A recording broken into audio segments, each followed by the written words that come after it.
ভারতীয় ক্ষুব্ধ। প্রধান বিচারপতিকে জুতো ছোড়ার চেষ্টার নিন্দা মোদির। মমতা বললেন, সংবিধানের উপরে হামলা, সুপ্রিম কোর্টে চাঞ্চল্য। প্রধান বিচারপতির দিকে জুতো ছোড়ার চেষ্টায় ক্ষুব্ধ গোটা দেশবাসী। আদালতে প্রাঙ্গণে অবিশ্বাস্য দৃশ্য। প্রধান বিচারপতিকে লক্ষ্য করে জুতো হামলা। সনাতন ধর্মের অপমান সহ্য করব না, চিৎকার করে জুতো ছুড়লেন আইনজীবী। বিচারপতির উপর হামলার চেষ্টা, ফোনে খোঁজ নিলেন প্রধানমন্ত্রী মোদী। এই ধরনের নিন্দনীয় ঘটনায় সমাজে স্থান নেই, কড়া বার্তা দিলেন নরেন্দ্র মোদী। ঝড়ের মধ্যেও শান্ত বিচারপতি। হামলার পরেও স্থির থেকে বললেন, বিভ্রান্ত হবেন না, আদালতে অশান্তি, কিন্তু প্রধান বিচারপতির ধৈর্য দেখে মুগ্ধ দেশ। সুপ্রিম কোর্টে জুতো কাণ্ড, মুহূর্তে আটক বর্ষিয়ান আইনজীবী রাকেশ কিশোর। প্রধান বিচারপতির সঙ্গে ফোনে কথা বললেন মোদী, জানালেন সমর্থন ও শ্রদ্ধা। কিন্তু কেন এমন কাণ্ড ঘটল দেখুন। দেশ জুড়ে চাঞ্চল্য সৃষ্টি করেছে 6 অক্টোবর সকালে সুপ্রিম কোর্ট প্রাঙ্গণে ঘটে যাওয়া এক অবিশ্বাস্য ঘটনা।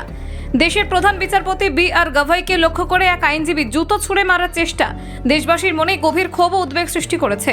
বিচার বিভাগের পবিত্র প্রাঙ্গণে এমন অপমানজনক ঘটনা ঘটবে সেটা কেউ কল্পনা করতে পারেনি। সকালবেলা আদালতে নিয়মিত শুনানি চলছিল, ঠিক সেই সময় এক বর্ষিয়ান আইনজীবী আচমকা প্রধান বিচারপতির দিকে কিছু ছুঁড়ে মারার চেষ্টা করেন।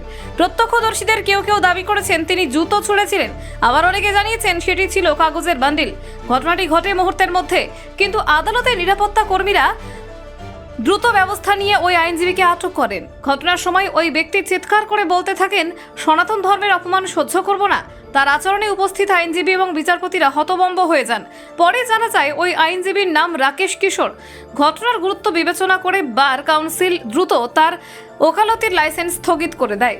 এই ঘটনা ছড়িয়ে পড়তেই দেশের আইনজীবী মহল ও বিচারিক মহলে তীব্র প্রতিক্রিয়া দেখা দেয়। সর্বত্রই নিন্দার ঝড় ওঠে। সুপ্রিম কোর্টের মতো সংবেদনশীল জায়গায় এমন হামলার চেষ্টা তা দেশের বিচার ব্যবস্থার প্রতি সরাসরি আঘাত বলে মনে করছেন অনেকেই। সবচেয়ে আশ্চর্যের বিষয় হলো, এই পুরো ঘটনার সময় প্রধান বিচারপতি বি.আর. গগৈ অবিশ্বাস্য রকমের শান্ত এবং সংযত ছিলেন। নিরাপত্তা কর্মীরা যখন ওই আইনজীবীকে বাইরে নিয়ে যাচ্ছিলেন, তখনও তিনি আদালতের কার্যক্রম থামাননি, বরং উপস্থিত অন্যান্য আইনজীবীদের উদ্দেশ্যে বলেন, এইসব দেখে বিভ্রান্ত হবেন না, আমরা বিভ্রান্ত নই, এসব ঘটনা আমার উপর প্রভাব ফেলতে পারে না।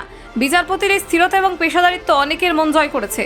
নানান মহল থেকে তার এই মানসিক দৃঢ়তার প্রশংসা করা হচ্ছে। এমনকি পরিস্থিতিতেও ন্যায় বিচারের প্রতি তার অঙ্গীকার স্পষ্ট হয়ে উঠেছে। ঘটনার কয়েক ঘন্টা পরই প্রধানমন্ত্রী নরেন্দ্র মোদী নিজে ফোন করে প্রধান বিচারপতির সঙ্গে কথা বলেন।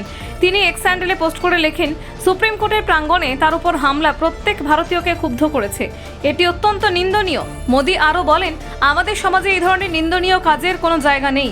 একই সঙ্গে তিনি প্রধান বিচারপতির শান্ত মনোভাব ও সহনশীলতার প্রশংসা করেন।